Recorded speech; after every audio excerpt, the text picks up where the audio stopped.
Permainan pertempuran tersebut melibatkan sejumlah tim dari komunitas airsoft baik yang ada di Semarang, Yogyakarta, Solo, Cilacap, Bandung, dan juga dari Jakarta. Tak hanya digandrungi para kaum Adam saja, kini juga digandrungi kaum Hawa dan anak kecil.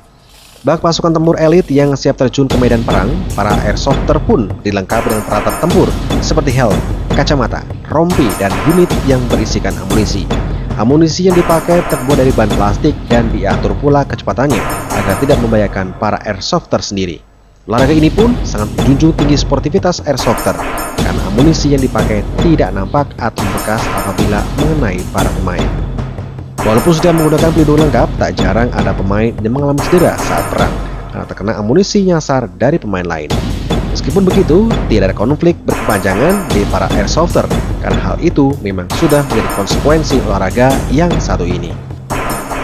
Widiatmoko, Ketua Panitia Airsofter War Game, mengungkapkan, kegiatan kali ini dilakukan dalam 3 sesi dengan pembagian tim menjadi 2 dan setiap sesinya dilakukan selama 30 menit.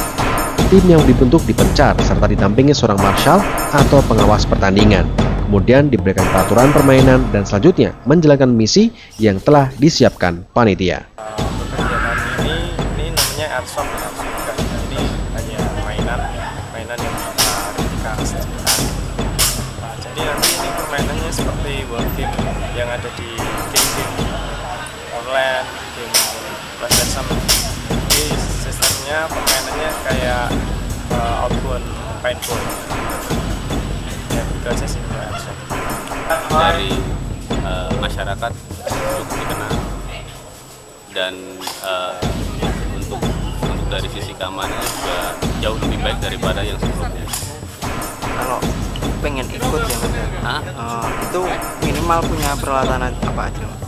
Ya sebenarnya sih kalau mau ikut pada saat ini ya bagi yang benar-benar pemula, misalnya tidak ada unit, kami nyebutnya unit ya, airsoft gun ini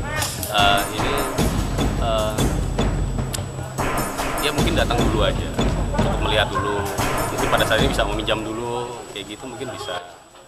Muhammad Prianto, Semarang TV.